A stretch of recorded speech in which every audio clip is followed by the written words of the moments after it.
Good morning, everyone. Welcome back to OTD Military History. We are back after doing live stream last night, looking at the 12th SS War Crimes in Normandy. That was a very informative show from the sidebar, especially. So thank you for everyone for that. So today we're shifting gears a little bit. Same war, kind of. It'll make sense. There's a lot of moving parts here, but lots of fascinating stories about a new book that's coming out as of next week. So today's guest is Caitlin DeAngelis. Writing on, I got to read the title because it's a long one, but it's informative, is The Caretakers, War Grave Gardeners, and the Secret Battle to Rescue Allied Airmen in World War II. So we're going to be talking about, at the time, it's called the Imperial War Graves Commission, the Gardner caretakers that worked at various cemeteries, and kind of how they got there and all of that. And I know there's lots of stories because Caitlin's been talking about this on social media for a while, so I've been wanting to know about this book and read this book for quite some number of, I think it's years now.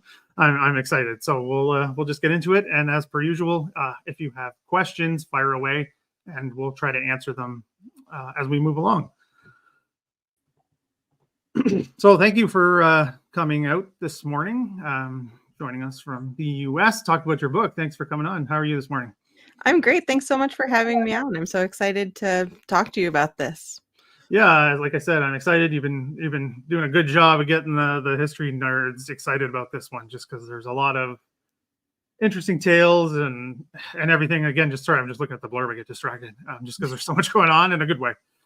So as people know who watch regularly, and I told you before, asking, how do you get into this story? Because I don't think it's you did background in cemetery, so I guess it's connected, but why this an outright niche story that has larger implications, which we love, people who watch, but it is a bit of a niche one. So how did you get into this? Yeah, well, as you said, I have a background in cemeteries. So when I was working on my PhD, I did my dissertation about the politics of burying places in 17th and 18th century New England. There you go. So so way back. But I've always been interested in cemeteries. And during the centenary of the First World War, I was over in France, and I was at the Canadian ceremony at Vimy Ridge for the November 11th ceremony, and that was the first time I had been there. And I was walking around in the little, they have like the little exhibit space inside, and noticed one of the very famous pictures of Hitler visiting Vimy Ridge in June 1940, during the Dunkirk evacuation. Hitler's there visiting Vimy Ridge. And I thought, oh yeah, all of these monuments and graveyards were here during the occupation. I wonder what happened to them during the occupation of France. And so I started reading. There are a couple of great books that I was able to read, but then got into the archives and started learning not just about the places, but about the gardeners and the people and their families, then the people who took care of these places.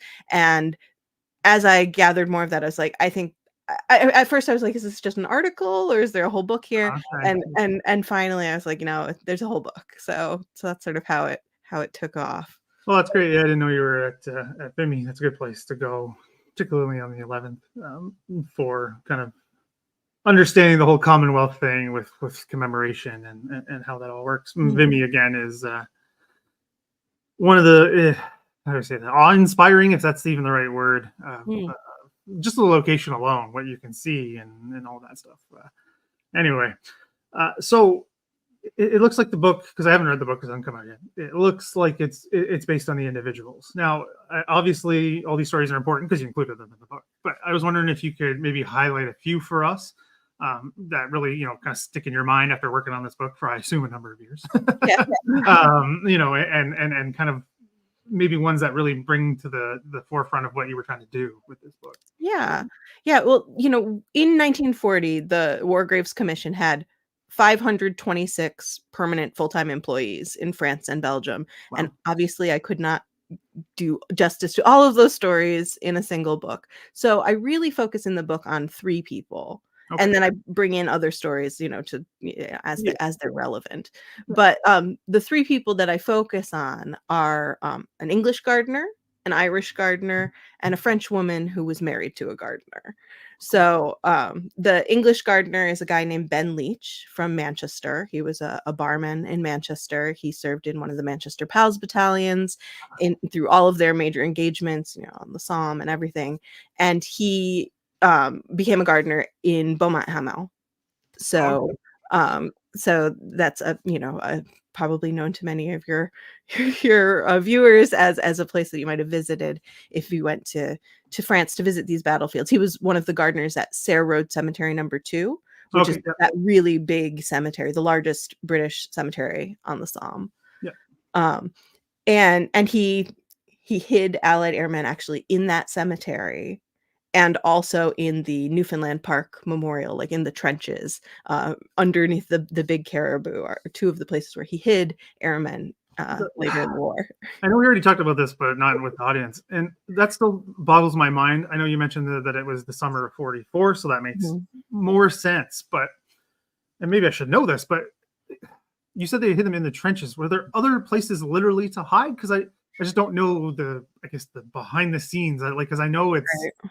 Tried to preserve it as much as possible, but you can only do so much in that regard. And obviously, as we know from trench warfare, lots of dugouts and tunnels and the like. Was there anything like that left? Did they put them in anything like that? Yeah. Well, what happened in the summer of 44 was that all of these escape lines broke down because the trains weren't running, and there's live battle happening all throughout France. And so a lot of airmen who got shot down just got sort of stuck and couldn't be exfiltrated in the old ways. So the area around Beaumont-Hamel was sort of saturated with airmen. Everywhere that they could hide somebody, they were hiding someone.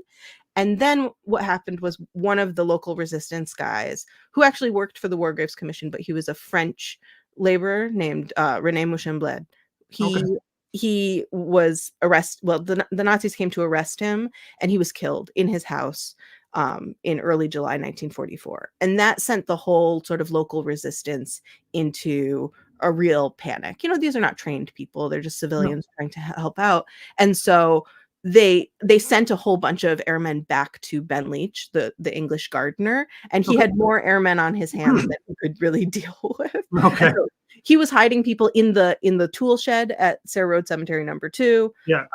And he needed, and also the Germans were doing a lot of searching and looking for people. So it was really an emergency that had him put 2 men in one US guy and one RAF guy in the trenches at Newfoundland Park, which was pretty overgrown at that point, just because it had been a few years since the gardeners there had left or been interned. And so there was a little bit more cover in that area. But yeah, it was an emergency measure for sure. Yeah, because I know some people watching maybe now and possibly afterwards have been to the Newfoundland Park, because it's still immaculately maintained and staffed by the Canadian government now. It was obviously Newfoundland at the time. Right. I know Newfoundland was not part of Canada. We know that. We don't need to be retold by people who are trying to think they're smarter and get one up on us. But it's wide open, right? Because it's the Somme. It's not overly hilly. It's rolling hills, so it's all that kind of thing. But the overgrowth makes sense because it is trenches. They're meant to hide, so it makes a little bit of sense. But they're a bit wider, obviously, than real trenches. So that just, to me, is just crazy that worked. I assume it worked. Yeah. Yep. They survived. They got out. They stayed in the trenches 6 nights at the Newfoundland Park. So that's a long time to be sort of out in the open. Particularly in that area, it's not the nicest when it comes to weather. Right. I will say, being there that time of year, I was there late May, and it's just socked in with rain pretty much. Yeah. All the time. Anyway, so you mentioned the internment. That's one thing I've always kind of wondered about this. I know you said you looked at certain individuals, but I know, being a historian myself, that you stumble on things, you come across how this stuff kind of goes. The internment, was that for these employees, their families? Because I know a lot of them married into local families, married French women. How did that work? Were, say, the majority interned? Were they left? Some of them, I think, were Irish, so that adds another layer. I was wondering if you could kind of give us a quick rundown of how that kind of worked. Yeah, so in France, the story's a little bit different in Belgium, but my book's mostly about France, so I'll just focus on France. about half of the gardeners in France were able to evacuate in 1940. They were able to get to the coast. Okay. But what happened was the War Graves Commission ordered them all to stay at their posts until the local mayor gave an explicit order for them to evacuate. And so many of them didn't evacuate in time. You know, in a place like Beaumont-Hamel that has 275 people, the mayor just left. Like there was no order to evacuate. Yeah. And so that ended up, you know, the War Graves Commission didn't provide vehicles for them to evacuate. Right. The officers left without telling the men that they were leaving. So like only about half of them were able to escape. So half of them were left. Sorry, can I just jump in there real quick? Yeah. Because I know the War Graves Commission records are available. Yeah. Why did they order them to stay? Is that did they expect them to defend these cemeteries and memorials or something? They did not expect the Germans to make such quick inroads into France. They really believed in the plan that they would stop the Germans in Belgium. Okay.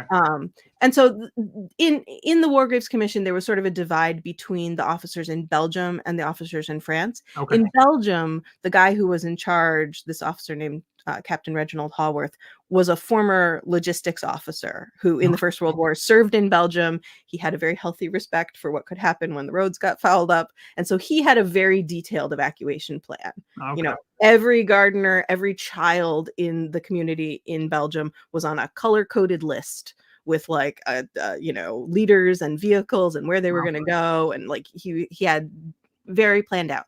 And everyone in the War Graves Commission thought he was crazy. They thought he was hysterical.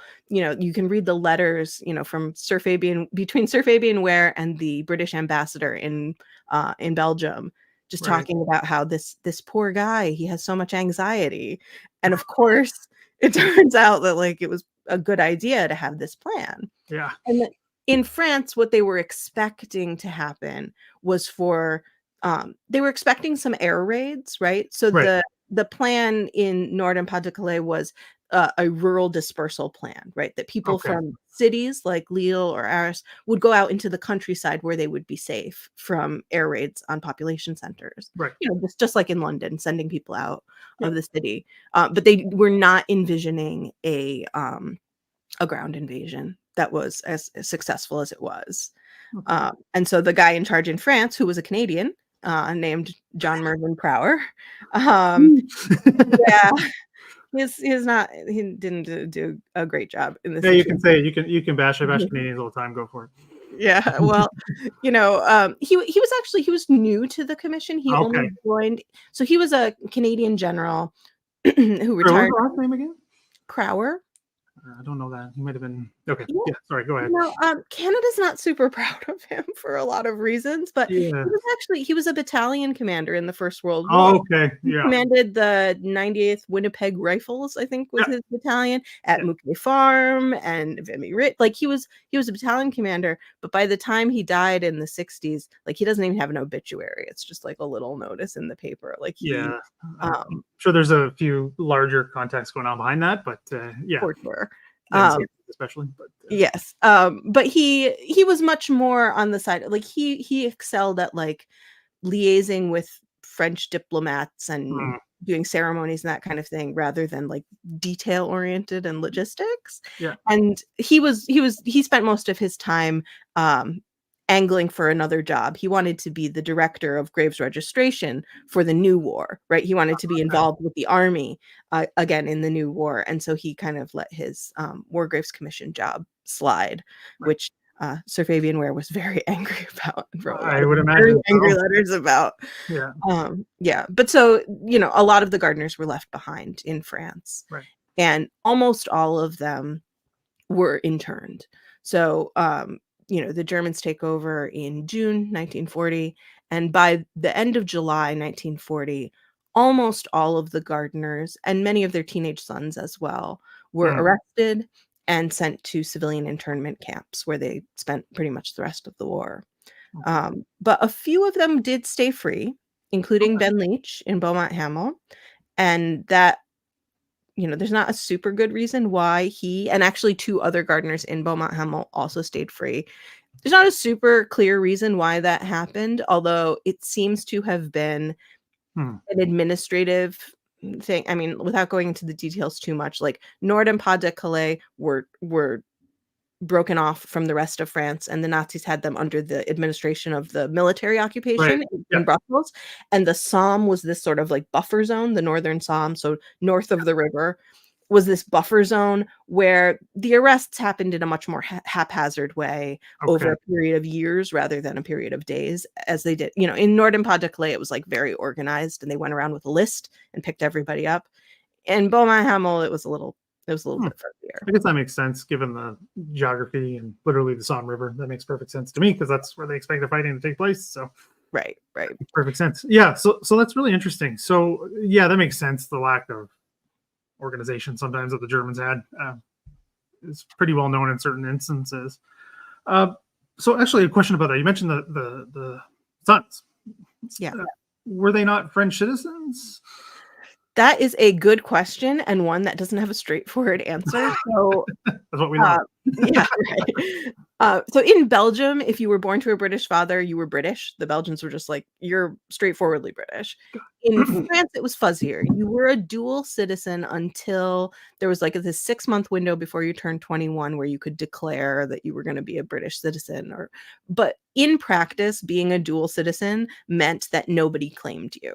Right. So these children, one of the ways that came up a lot for the Wargraves families was that their children were not eligible for local scholarships to go to secondary school. Okay. Yeah. Because in France, you could go to the village school free until you were about 11 or 12. And then secondary school, there were fees, but you could get scholarships if you were a kid from the villages.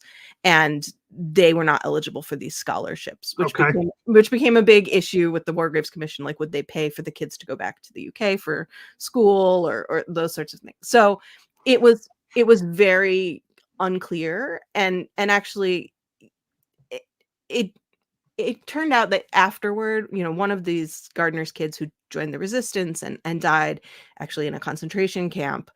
After he died, his family appealed to the British government for compensation, and they couldn't get it because the British government said, well, he's French, right? And so we don't give compensation to French civilians, but in France they were considered British. So it was this very ambiguous status for the children. But the Germans interned the teenage sons. Yeah, so because I know, how do I say this? Because I've not done a ton, but a little bit of research on. Yeah. I don't want to call it the German laws, but the German justifications for what they did, and they tried to put on this pseudo legal justification. So citizenship was a big thing for them. So it's interesting that they kind of just did whatever they wanted again, because that's what their ultimate goal was. But I thought they would have tried to, particularly early on, right? You would try to think they would try to follow some of those rules, but I guess that's expecting too much from this regime.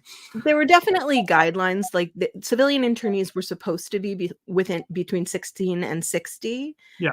But at the camp where these gardeners were, there were boys as young as 9, and there were plenty of men in their 60s and 70s. So like, it wasn't, you can't just say like the guidelines they were not followed. But one thing that did happen, as you mentioned before, was some of the Irish gardeners were not interned because they were Irish citizens. Yeah. And so that is a little bit fuzzy as well, because many Irish people who lived in France hadn't bothered to claim their Irish citizenship. These are people who were born under a British Ireland and then lived in France since the early 1920s. And so they had to proactively claim their Irish papers, their passports, after that became possible in the mid-1920s. And some of them did and some of them didn't. Yeah. And those who had passports mostly were not interned because Ireland didn't declare war on Germany, and so they were neutrals, not enemy aliens. And that's what happened to one of the 3 people that I talk about, the other gardeners, this Irish gardener named Bob Armstrong, and he was never interned because he was Irish. And he joined the resistance. He did a lot of work for the resistance, and was eventually arrested, tried in one of these Luftwaffe tribunals, and he was sentenced to death, although that sentence was later commuted to hard labor. But he died in prison in 1944.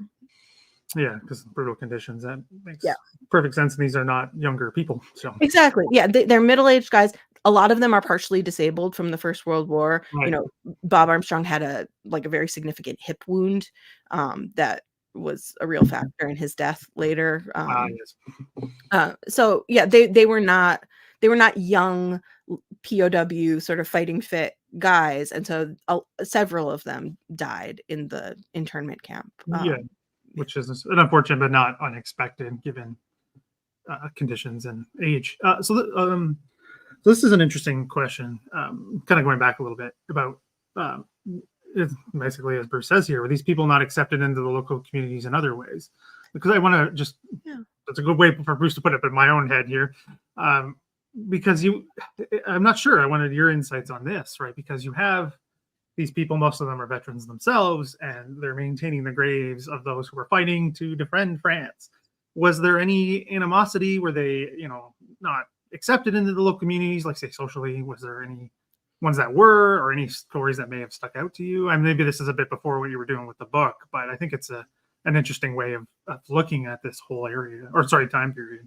Yeah, I mean, it's always a mixed bag, right? I mean, they are accepted in many ways, right? They're mostly married to French women, right? So they often have extended families, in-laws and cousins within these small towns. The kids go to the local school, but I interviewed one of the children named Marcel Haler, and he talks about how his teacher hated him. And she would just say to him, like, I hate the English. And so, like, it's just like, and he's this little dual national kid. Like, what is he going to do?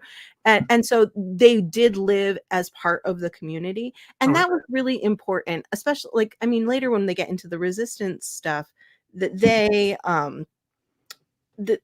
have friends, they have family in these communities. And so they're not like SOE agents who are parachuting in and like pretending to blend in. Yeah. Like, they're already blent, right? Yeah, they're blending. They are blended. Right. Yeah. And so the third person I talk about in the book is this woman named Rosine Witten, and she's a shopkeeper. She has a Café Tabac in Arras, and her little store is right on the corner in between the War Graves headquarters. That's in like the train station plaza in Arras. And then they have a big facility slightly to the south where they have like a warehouse and a greenhouse and that sort of thing. And her shop is right in between. So it's the place where a lot of these gardeners live.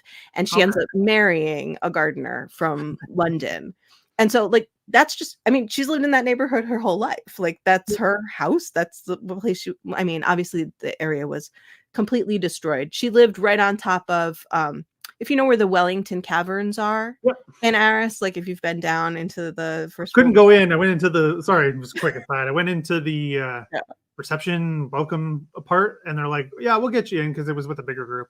Sure. And they're like, we'll get you in. We're like, because we were late. We're like, oh, it might not happen. And they said, yeah. And then they're like, oh, actually, no, we can't get you in. So we like waited in the reception area for like half an hour. So yes, I know that area well, but never seen the tunnels. Sorry. Yeah. Well, that's her neighborhood, right? And so she was born there. Her family were refugees during the war. She was a child during the war. They went to Paris, and when they came back, it's totally flattened that whole neighborhood. And so she was there through the rebuilding, and so like the community is integrated into the larger community, although there are always tensions. I was really struck when I went to visit in Ebuterne, which is a little village right next to Beaumont-Hamel. I went to visit some of the gardeners' graves there, and it was very striking that in this civilian cemetery, all the French graves are over here, and then there's a little war grave section over here, and kind of between them is a tiny little plot where the gardeners and their children, and actually there's a stone for one of the grandchildren who's still alive. Like, people put up their stones sometimes preemptively, but so she's still alive, but her stone is in this little plot that's neither here nor there, right? And I thought that was very evocative of the position that a lot of these families had within the communities. That makes some sort of sense. I mean, it's hard to say, especially now, because I've been there myself and done World War II and World War I, and sometimes, it depends. Again, it's all individual and it depends, but sometimes it's a bit frosty. Sometimes it's perfectly welcoming and they just love everybody. But it's like you said, it's always dependent. So that's Yeah. Good to know. Yeah. Right. Well, in a place like Beaumont Hamel too, that was completely destroyed, Yeah. that was a village that changed so much. I mean, before the war, there were no foreign-born people there. Yeah. And then after the war, it was, most of those villages around the Somme were 20, 30, even 50% foreign-born. A lot of Polish agricultural laborers, a lot of Italians. And so, like, it wasn't as a monolingual place. Right. Yeah. Yeah, it makes sense. I mean, and then these areas take on importance to predominantly English-speaking people because of the war. So I don't know if we, just real quick, I don't know if we said the number, but how roughly, do you have a number of how many individuals? Maybe start with the gardeners and then extended families and things like that? Yeah, so there's 526 gardeners and permanent staff, British, Canadian, Australian, New Zealanders, South Africans. And then there's also some French sort of casual laborers, people who are hired sort of seasonally, Right.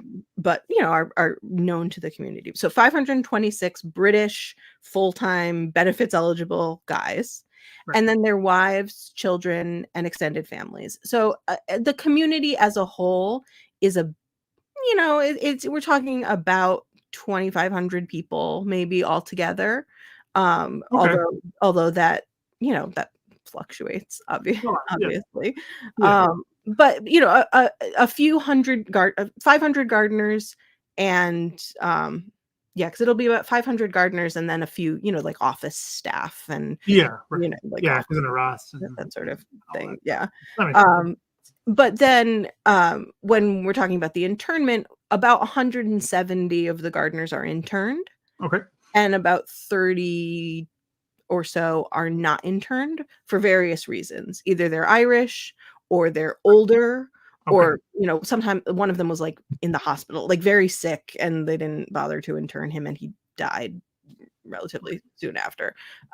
So about 30 of them, and then like just some idiosyncratic cases like Ben Leach, where like there's not really a good reason why he wasn't interned. Slipped through the cracks, basically. Mm-hmm. Now this one might be a bit of, well, technically France, but it's kind of it's a good question, and I think the answer is yes, but obviously it's more complex. So, was there cemeteries in Vichy, and maybe how were those handled? Because Vichy was different. Yeah, Yeah, there were. So there's a cemetery in Marseille, and what happened during the evacuation, a few of the gardeners, I mean, most of the people who got away went to the northern ports, so like Calais, Boulogne, up, and got on ships and went back to the UK. But some of them went internally, right? Like went to family or friends elsewhere in France. Okay. And so a few gardeners did end up down in Marseille. And while it wasn't completely under Nazi control, like so early on up until like the end of 1942, they stayed at work, and they were sort of under until the Americans joined the war. They were sort of under the supervision of the Americans, but they stayed and they kept working. But then the Americans who were there, once it became clear that the Nazis were going to do a whole takeover of the whole area, they told these guys to get out. Okay. And so no one was allowed to leave France if you were, I think it was men under the age of maybe 45 or maybe under 50, whatever it was. Like that, and so one of the gardeners altered his passport. He scraped off his birth year and like wrote in like 1891 or something, and then and then got to Spain and Portugal. And there's actually a file in the War Graves Commission archives that's really interesting about the Portuguese the British consulate in Portugal writing to the Foreign Office and writing to the War Graves Commission asking to forward money so that this guy could get passage back to England, and the War Graves Commission will not do it. They said, we didn't tell him to evacuate, we're not paying for him to come back to the UK. And so eventually he was able to get on a boat and come back to the UK, but they did not advance him his fare. Okay. You probably don't have the answer, but I got to play this out. So they don't want him to leave. So he gets out to the, quote unquote neutral to the west there. So they're expecting him just to pal around Lisbon for the rest of the war, or? Well, one important factor is that the War Graves Commission early on, their legal opinion was that all of the gardeners' contracts were frustrated by the invasion. Right. They were no longer under the supervision of the commission's officers, and so all of their contracts were void.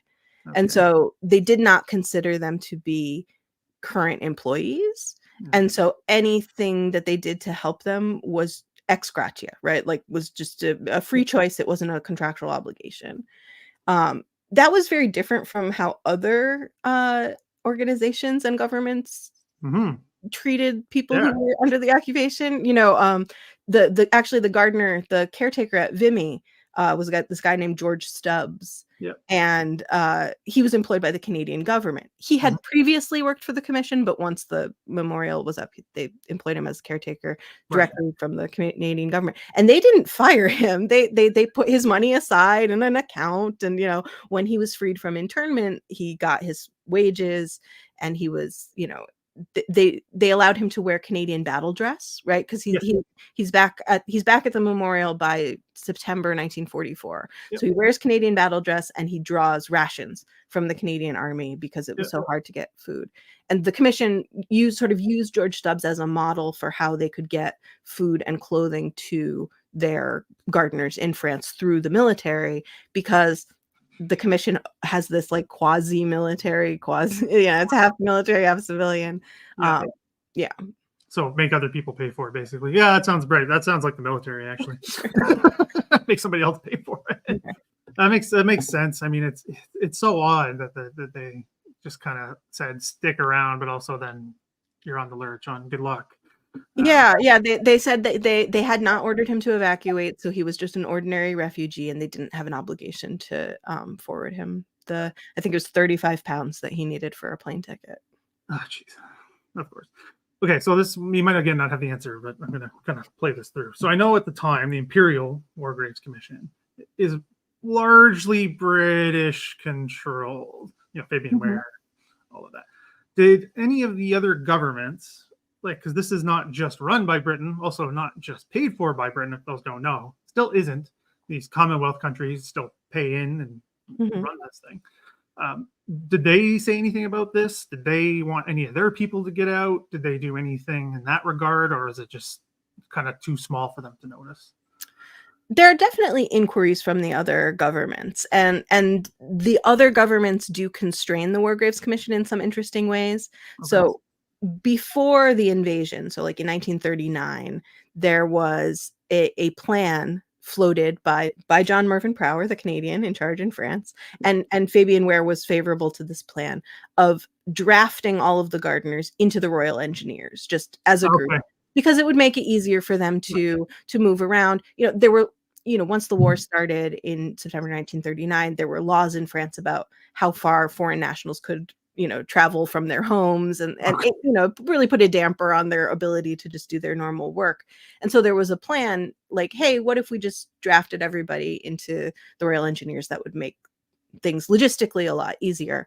But there were reasons that they couldn't do that. One being that they couldn't put military personnel in Belgium, right? Because Belgian neutrality was very sacred. And so they, if they were military, they wouldn't be able to operate in Belgium. And the other was they were worried about the Australians. They thought the Australians, who never had a draft, would really object to having their citizens drafted into the British Army in such a, you know, high-handed sort of way. So that was one thing. You also get a lot of inquiries. So Ben Leach, who's stuck in France for the whole war, sort of appoints himself as, you know, the head of the War Graves Commission still in that area of the Somme. He takes on a role of not just caring for his cemeteries, but inspecting other memorials, riding around, you know, just checking on things. You know, he's just making sure everything is secure. And so he sends reports back to the War Graves Commission through the Swiss diplomatic channels. And also through an American, you know, before the Americans war, he uses American channels as well. And so there's one incident where he goes to inspect the Delville Wood Memorial. And he finds that the civilians, this is like the winter of 1943, like we're deep into the occupation at this point. And he finds that the civilians are cutting down the trees for firewood. Yeah. And it's an emergency. They're Yeah. occupied France. They're like taking the wood to the baker so that they can have bread because he doesn't have fuel to run like the mixing machines and stuff. So like they're in dire straits. But Ben Leach is very upset about this, that they're cutting down Delville Wood. Part of that, I think, is that he served at Troneswood, so like just one of the very close to Delville, part of the same sort of series of engagements. And I think from the way that he was writing, I think it was probably very emotionally significant to him to see that Delville Wood being sort of decimated again. But he alerted everyone. He's writing to South Africa, he's writing to the Workers' Commission, and the South African government kind of freaks out, and they start making these inquiries to the Swiss and to the British government, being like, what's happening to Delville Wood? Like, and so he escalates it to this like sort of international diplomatic incident over these trees. Okay. But he really felt that it was his job to protect these sites. And so even though it was a real emergency situation, he felt very strongly about it. And the South African government did as well. There were also some threats from some of the families. There's one Australian gardener whose brother is very upset about the way the commission is treating his brother who's interned, canceling the contract, canceling the wages. Because when they cancel the contract, all sorts of other knock-on effects happen. Like some of them had allotments from their pay that went to children or disabled parents or to other family members, and so many of those were stopped when the contracts were canceled. And so a lot of the families issued pretty pretty vehement complaints against that sort of thing. There's one Australian family who's like, I'm gonna escalate this to the press and to the Australian government, and they're looking for any way to pressure. But in the emergency of the war, there was just not a lot. I mean, it makes perfect sense. I can see both sides, right? Because you go through this war and then you're literally taking care of this stuff, and then also the people who live there and have been there for generations are dying from German occupation. So it makes perfect sense. Now, again, this might be outside the scope, but I got to ask now, especially because you brought up Delville Wood and things like that. There's a lot of myth around the memorials, particularly Vimy, about supposedly being defended by SS guards, which is not true. Does any of that come up? Is there any sort of maybe letters, diaries, maybe whatever you came across about how the Germans may or may not have been treating some of these memorials? Did they even pay attention? Because I know some stories about Vimy, but I want to hear what you have to say about this first. Well, Vimy is really interesting, and it's an interesting case, and I'll come back to that. But just as a general statement, the Germans in general treated French memorials mostly as recreational spaces, right? As places where officers would bring young troops on outings when they were off duty to go to these places. Now they did destroy particular memorials, right? Anything that was sort of overtly anti-German, like the Australian memorial that had the Australian stabbing an eagle with his bayonet. They took that down immediately. Actually, Ben Leach visited that right after it happened and writes about like the statue on the ground, because he was traveling around taking care of all these monuments. Any monuments to Black troops, African troops, they destroyed many of those because of their racial ideology. And also there was an order that went out. It's not really clear how much this was sort of followed through with, but that every German commander in France was supposed to take an inventory of monuments in his area that were hate monuments, like things that might stoke anti-German sentiment, including things like captured German artillery.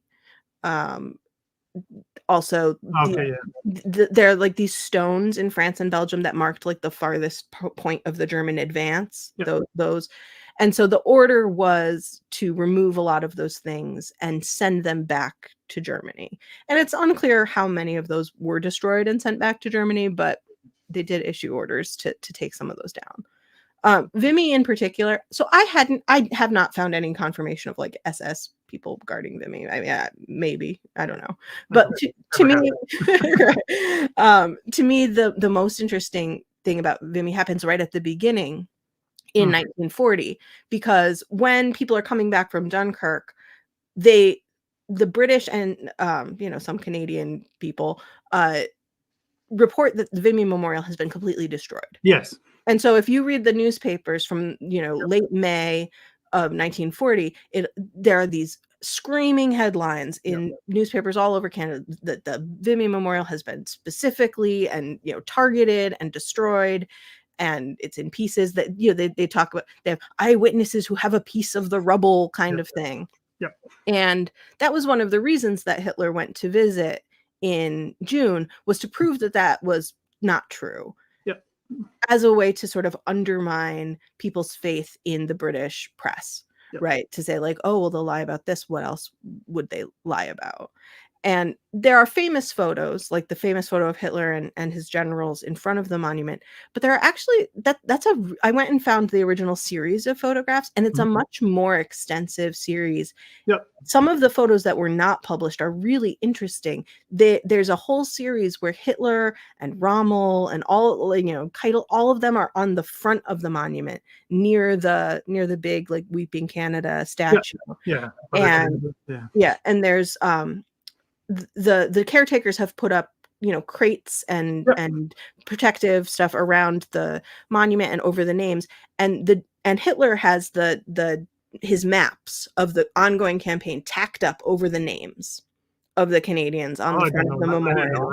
Okay. And he's gesticulating and he's pointing, and all the generals are looking. It's a map of the current campaign, and so they're having, I don't know if it's a real meeting or if it's just like a staged, photo op type thing, but having the map like covering the Canadian names is this very evocative image. And that one, as far as I know, was not widely circulated.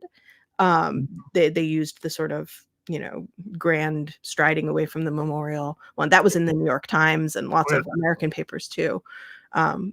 But yeah, so how they treated the memorials did become sort of a propaganda issue. Yeah, I mean, I think that's why it's so shrouded in these myths and everything like that. And I'm glad it's tangential to your book, but I'm glad that you looked into it. So it's definitely one way to be like, here, look at this. Those photos, though, where'd you see those? Are those accessible? I need to see that. Yeah. Oh, I mean, I'll send you. I took copies. They're the Heinrich Hoffmann photos, the propaganda photographer. Yeah. And there's a whole series in the captured records at the U.S. National Archives. It is U.S. National. I thought so. Yeah. I mean, it's just the negatives. So, like, you have to use the negative machine. Oh yeah. But I have the negatives. Yeah. Yeah, because the only reason, and this is much later in the war, obviously, but another thing that I know, because there's records and accounts of this, is later on, like you mentioned, Beaumont and Mel being used to hide people. Because Vimy has tunnels, an extensive network of tunnels. They were left pretty much unmaintained because of the war, Second World War. And they used, actually, the French resistance used them because that area, like we talked about, the Wellington Tunnel, is pockmarked across. That whole Arras region it's all chalk. I literally did this in the tunnels just to see if it was easy, and it's fairly easy. I mean, obviously it's tiring, but anyway, so they use them. So obviously there's not an SS guard there 24/7, 365 from 40 onwards. So like that's just another one of these things. It's just one of those myths the boss when you go like, just think about this for a second. Yeah, I think one thing that was really important when I was researching this, I worked pretty closely with a historian in Lille named Greg Seders, and he is a historian of the the Gestapo in northern France.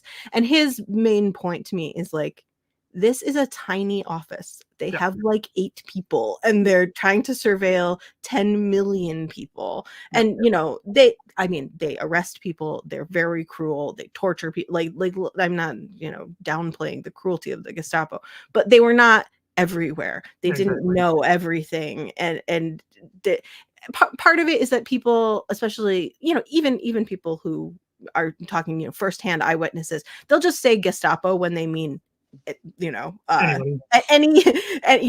might mean German military police, they might mean, it's all Gestapo to people, but like the actual Gestapo is a very small presence in which makes perfect sense given what I know about the occupation, particularly in France, and then the whole thing with Vichy, and again, it's complicated, but it's Yeah.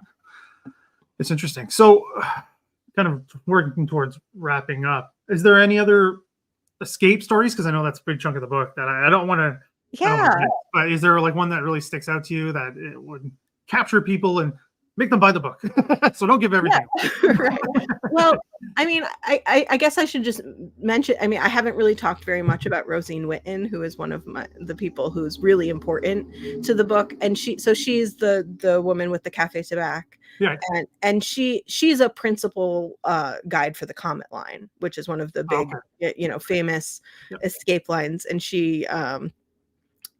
I think a lot has not been written about her, in part because she didn't really give interviews, and in part because she used several aliases. And in the research that I found, people who would refer to many of her different aliases, but like not put them all together as one person. And so I think I think she's flown a little bit under the radar. Also, she was affiliated with OCM, like one of the French resistance networks. And there's a story about the Comet line that it was not at all affiliated with armed French resistance networks, and her part of the Comet line definitely was. So I think that part of the Comet line story has not gotten to the mainstream of the Comet line story. But that's interesting, because this is meant to be decentralized so people don't get caught, and now they're not necessarily paying for it, but they're left out because of that. It's interesting. Yeah, I mean, it's not sort of if you think of the Comet line as like a river, they're one little tributary, and it's not surprising that gets, whatever. But I think that this adds a new element to sort of understanding the Comet line and understanding that structure. But as far as one escape that I think people would be really interested in, there's really interesting escape, not escape, in the summer of 1944, where there's this guy in the U.S. Air Force named Brigadier General Arthur Vanneman, and he is the head of intelligence for the whole 8th Air Force, right? He's the high-level staff officer. He's briefed on Ultra. He has all of the high-level, and he decides that his men in the intelligence apparatus will not respect him if he hasn't flown missions. And so he decides that he wants to get an air medal, which in the U.S. Air Force, in the 8th Air Force at the time, you need 5 combat missions to get an air medal. So he was going to go on 5 combat missions. And the first 2 go fine. And the third one does not. And so the plane gets hit, the engine's on fire, the pilot tells everyone they have to bail out. And so General Vanneman and 4 of the crew of this B-17 bail out. And then the fire goes out in the plane, and the pilot is able to get the plane back to the UK. These 5 guys who jump are the only casualties in the whole mission. None of the planes are shot down. There are no other wounded or dead or anything. Okay, wow.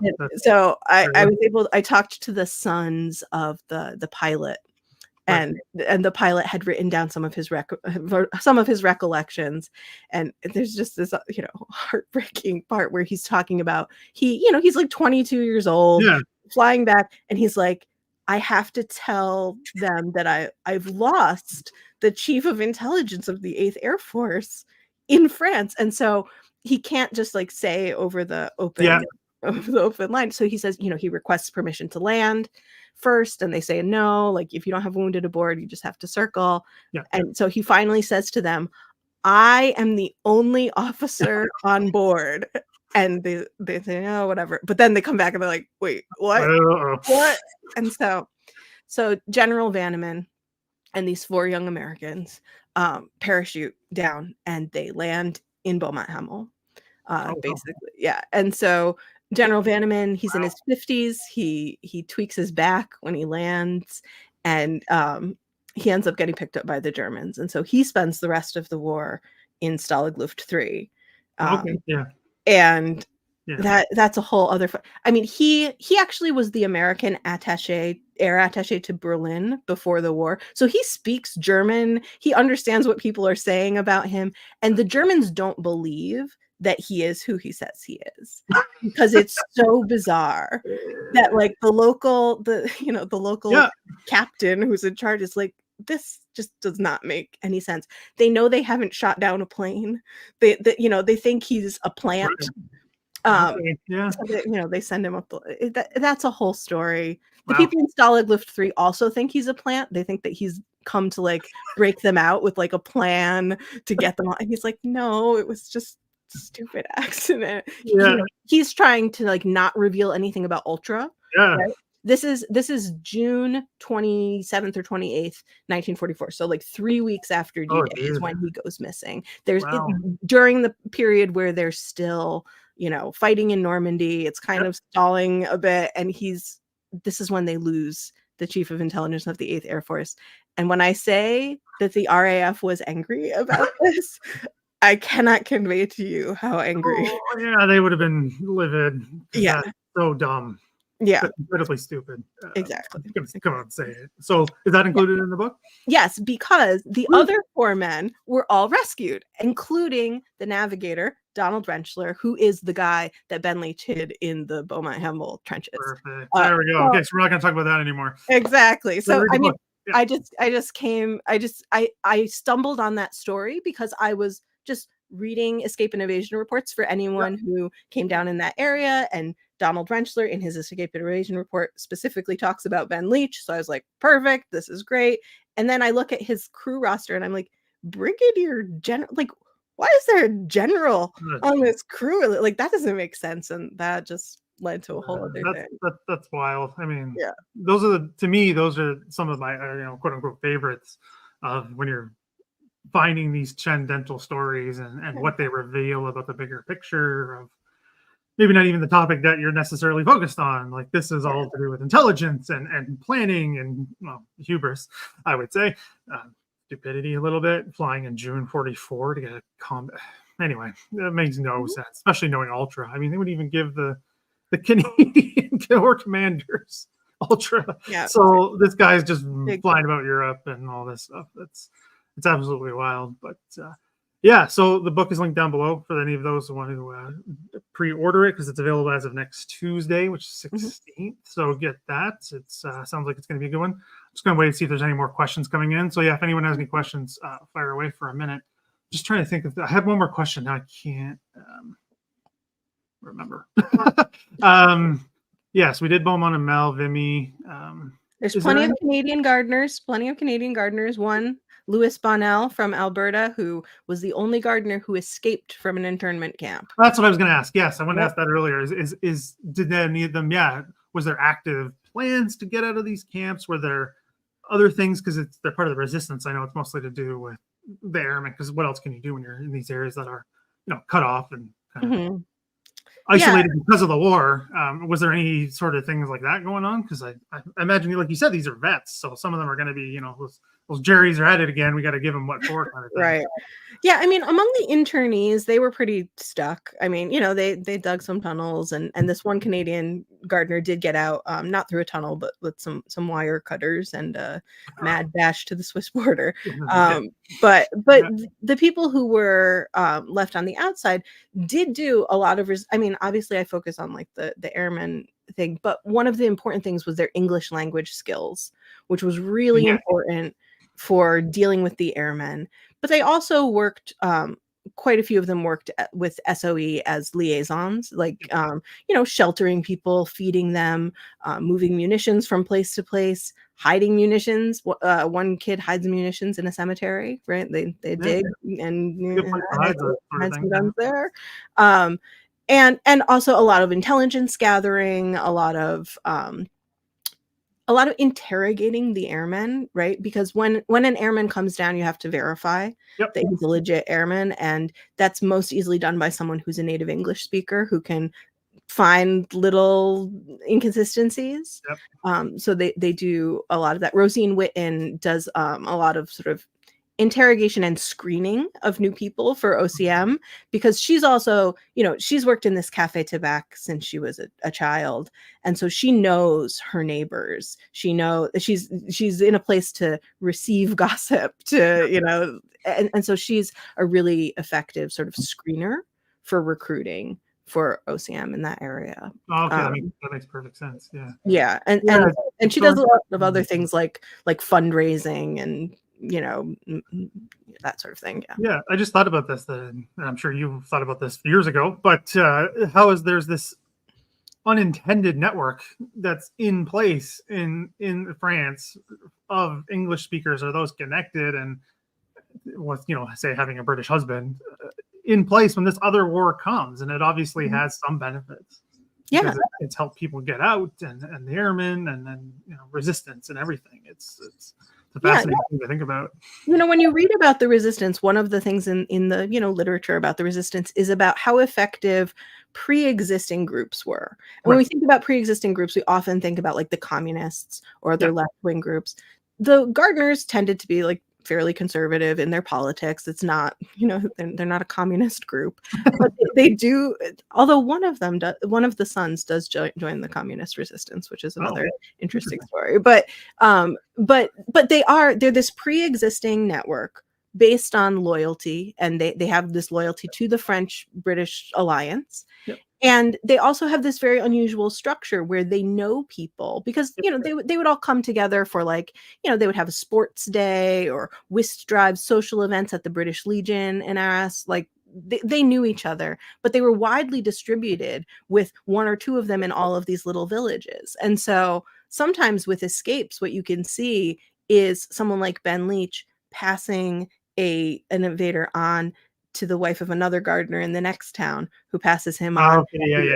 Like, because they have these networks that do extend pretty far geographically, but still have this like deep trust for each other. So it's a pre-existing network that does get turned into a bit of a support for the resistance network, but in a different way from some of the other pre-existing groups that get folded into the resistance. Yeah, because the same, like you hear about it comes in the general literature, right? What is my primary thing of doing is it's the communists because they've organized and trying to hide from the French government and all this stuff. So it's interesting. I guess I never even thought about that until now, is how there's this structure already, and I guess that's how we said SOE uses it. So that's it's clearly they know. So right. I think of it as sort of like an invisible map, right? It's not an organization anyone can see, but all of the people who are a part of it know it very well.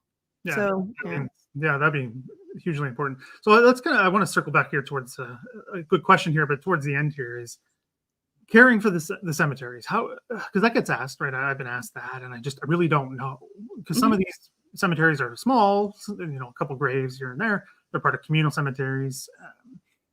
Some are added to because of like flyers and get shot down.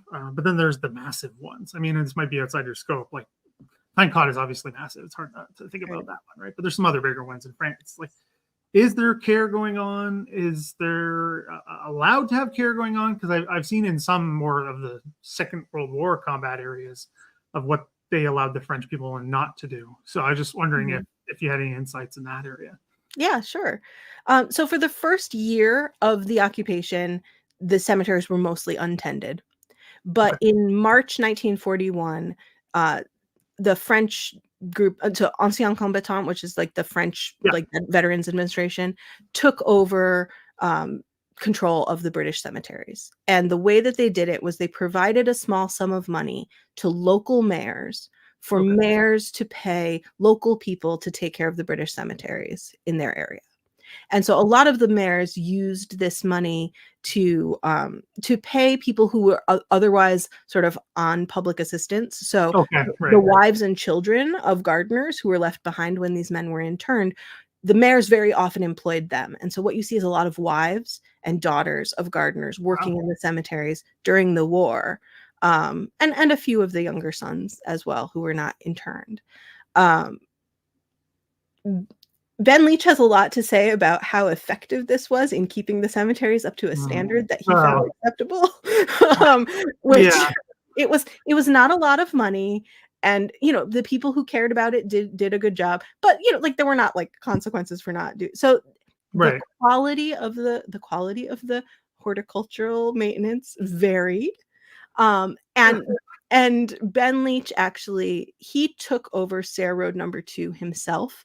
And the reason he did that is, I don't know if you've been to Sayre Road number 2, it's huge. Yeah. And it's half of it is in Hebuterne and half of it is in Beaumont Hamel. Yep. Hebuterne is in the Pas de Calais department, Yep. and Beaumont Hamel is in the Somme department. Mm-hmm. So Sayre Road Cemetery number 2 not only straddles 2 towns, but 2 departments.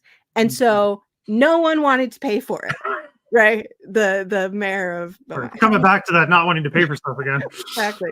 And so Ben Leach writes about this in a letter about how no one will take care of Sayre Road number 2, so I will take care of it. And so he, by himself, he has a 12-inch hand mower because they don't have they don't have fuel for the motor mowers. Yeah. They were already using motor mowers at that point. And so what Ben does is he makes a plan that he converts part of the cemetery into a nursery for roses and small plants, and he keeps the front half of the cemetery up to like War Graves Commission standard. Okay. And then the back half of the cemetery, like, he tries to mow as best he can, but he doesn't try to keep that back half up to standard.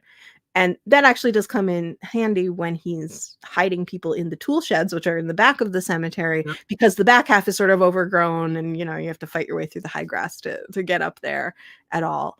So he does try to keep the cemetery, part of it to a standard. When the War Graves Commission comes back in the fall of 1944, they say that the Belgians took a little bit better care of the cemeteries than the French, but overall the commission is very surprised at what good condition the cemeteries are in. They were expecting to have to rebuild everything. Yes. And they did not have to do that. I mean, there were a few places. The Australian monument at Villers-Bretonneux was in really bad shape, and a lot of that had to be redone. But that was because it had been used as an artillery spotting tower in 1940. So like it had battle damage, but it didn't have like hadn't been like targeted for damage. Yeah, like that's another thing that you just hear is certain people expect these areas to be all battle damaged, and that is literally was fought over, because that's when I went there, because that's what we were doing, the World War I and World War II tour. So these things blend in your mind. It's like, because we were driving there, and I think it was with the Patterson or Mark Milner, one of the two. They're like, just imagine Panzers streaming through here. Mm-hmm. And you're like, you got to flip your head a bit, because you're on your way to a World War I cemetery, because we were going to Villers-Bretonneux because there's a Canadian VC buried there, French Canadian. Mm-hmm. And I'm like, yeah, this is perfect tank country. And of course, that's a tower. It's still there. Mm-hmm. It would have get battle damage, whereas people think the same for Vimy, but that area is not fought over per se. There's fighting at Arras, right? The famous counterattack, 1940. But people expect like these things to be blown to pieces, and it's just not always the case. And it has nothing to do with malice or lack of malice half the time. It's just that's war. War is destructive, but it doesn't go everywhere. Some of the cemeteries are damaged by Allied bombs. Like there's one cemetery that the Germans put a V1 rocket site pretty close, and they try to bomb it, and they end up bombing the site. But it's just battle damage. The Villers-Bretonneux monument is actually interesting because during the occupation, it was very heavily battle damaged in 1940. But the local French people started using it as a place to write graffiti, and often anti-Nazi graffiti on the monument. And so there's an account from the mayor of Villers-Bretonneux about the Germans rounding up young people in the town and making them go and scrub the anti-Nazi graffiti off the monument. And when the War Graves Commission comes back, they're horrified by because there's graffiti. There's, also like people have carved their own names into the panels. And I always thought that was kind of a touching thing, like to carve your own name on these panels was like maybe a slightly more complicated statement than just like defacing, which is what the War Graves Commission was very upset about this. And so they took down all the panels. The panels were all replaced, all of that. And I sort of wish they had taken more pictures of them before they replaced them. So I'm sort of interested in what were people writing on this monument. That would be really interesting. And because it takes on a different level of resistance. Yeah. Or any other word. Resistance is a complicated word, but any Sure, sort or of way against the Germans. some sort of participation. I mean, one of the things that was easiest, one of the, resistance, right? What is resistance and what isn't it? But one thing that a lot of people did participate in was decorating the graves of airmen, and that was a way that people could sort of say, like, I'm just paying respect to the dead, but also make like a pro-Allied statement. Yeah, there's a ton of that, and you see that all across France because of the bombing runs. So one final question for you. I know every author wants their book to sell millions of copies, obviously. But what else do you kind of hope comes from this book? Is there like one lesson you'd like us to pull out from this? Yeah, I mean, I think what you were just saying about like these places having a First World War history and a Second World War history is, I think, one of the big takeaways that I really hope that people would get from this book. I mean, if you're already going to one of these First World War sites, that this book would maybe add in another layer of the history of these places. I know a lot of school tours go because every time I visit, there's a bus. There's always a bus. School tour. Especially the big ones, anyway. Not the small ones, but the big ones. Yeah. So I would hope that this book would get into the hands of maybe a teacher who's taking a group of kids on that tour and now has some more stories to tell them. I think it's important to write about the gardening staff. A lot of what's been written about the war group, there are some other articles and books about the staff, but a lot of what has been written about the War Graves Commission is about Fabian Ware or about the officers or the commission as an institution. And so one of the challenges of writing this book actually is that the War Graves Commission routinely destroyed the personnel files of the gardeners. So in the 1980s and 1990s, not for any malicious reason, but just because they're these huge files taking up shelf space and they weren't seen as having historical value. So they just destroyed them. So a lot of them, all that's left is a little index card that says, destroyed 1989 sort of thing. Yeah, I know those all too well, but but of the 500 plus of them, about 12 of them survive. Okay. And so those show us what the files were. And they're, Ben Leach's file is like 400 pages long. It's photographs and letters from him, from his family, medical records, employment, just like it's a huge file. Yeah. And so that is lost to that archive. But currently, the current archivist is really interested in the staff history and is interested in collecting, from families or from, anybody who has information about the early history of the staff, because a lot of that has been lost in that archive. Yeah. So I hope that for the commission side of it, that focusing on the gardeners will put some more, some more respect on them and what they did. Go ahead.